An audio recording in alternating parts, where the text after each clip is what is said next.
بسم اللہ والصلاۃ والسلام علی رسول اللہ. ربی ادخلنی مدخل صدق واخرجنی مخرج صدق واجعل لی من لدنک سلطانا نصیرا. ربی یسر ولا تعسر وتمم بالخیر.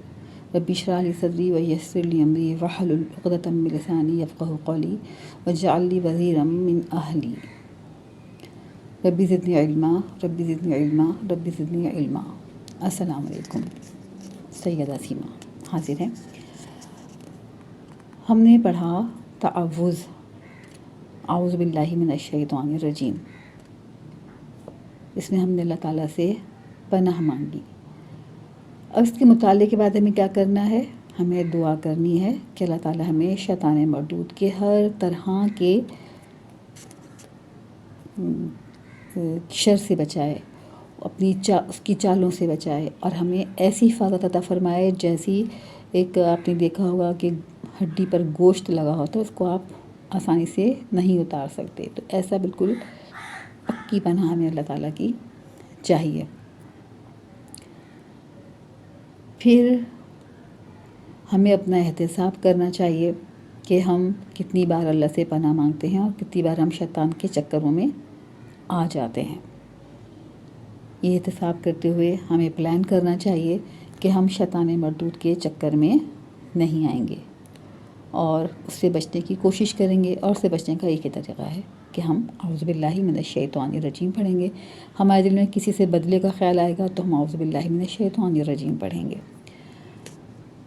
پھر اس کے بعد ہم اس کی تبلیغ بھی کریں گے کہ ہم لوگوں کو بتائیں گے کہ بھئی اگر کوئی غلط کام کر رہا ہوگا یا کوئی غلط سوچ رہا ہوگا تو ہم اس کو سمجھائیں گے کہ آپ اللہ سے پناہ مانگیے، شیطان آپ کو بہکا رہا ہے.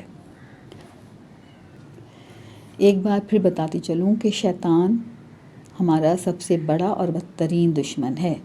حضرت آدم علیہ السلام سے لے کر اب تک کروڑوں انسانوں کو بھٹکانے کا تجربہ رکھتا ہے. اس نے جنت سے حضرت آدم علیہ السلام کو بھٹکایا، جنت میں بھٹکایا، اور ہم میں سے کوئی بھی ایسا نہیں ہے جو حضرت آدم علیہ السلام سے بہتر ہو. وہ اللہ تعالیٰ کے پہلے انسان تھے، پہلے نبی تھے، اور ہمارے ابا کہلاتے ہیں وہ. مزید یہ کہ اس نے اللہ کے سامنے کہا کہ وہ ہم پر دائیں بائیں آگے پیچھے گویا ہر طرف سے حملے کرتا رہے گا.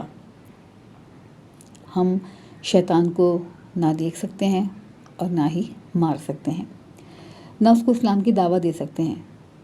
شیطان کو اپنے خود سے دور کرنے کا بہترین مؤثر طریقہ یہی ہے کہ ہم پڑھیں اعوذ باللہ من الشیطان الرجیم.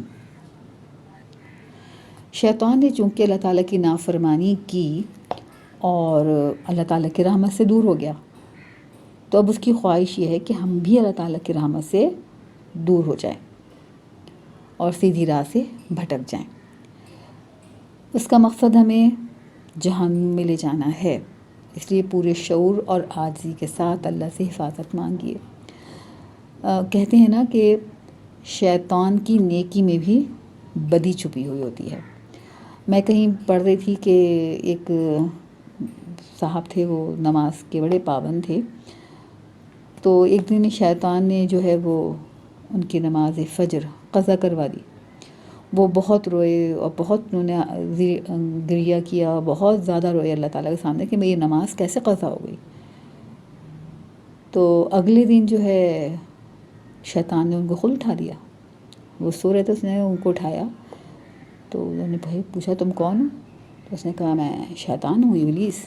تمہیں نماز کے لیے اٹھانے آئے ہو، بھائی اٹھو نماز پڑھو.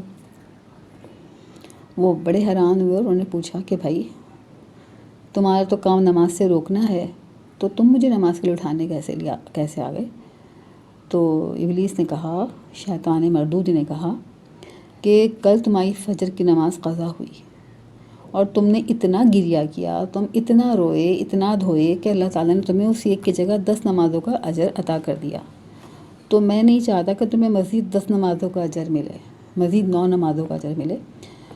تو اب تم اٹھو اور ایک نماز پڑھو تاکہ تمہیں ایک ہی نماز کا اجر ملے. تو شیطان جو ہے وہ آپ کے ساتھ نیکی بھی کرتا ہے نا، تو اس میں اس کی کوئی نہ کوئی بدی چھپی ہوئی ہوتی ہے. تو اللہ تعالیٰ ہم سب کو شر سے بچائے، شیطان کی چالوں سے بچائے، شیطان کے مکر سے بچائے اور شیطان کے فریب سے بچائے، اور ہمارا خاتمہ ایمان پر فرمائے۔ آمین ثم آمین۔ السلام علیکم۔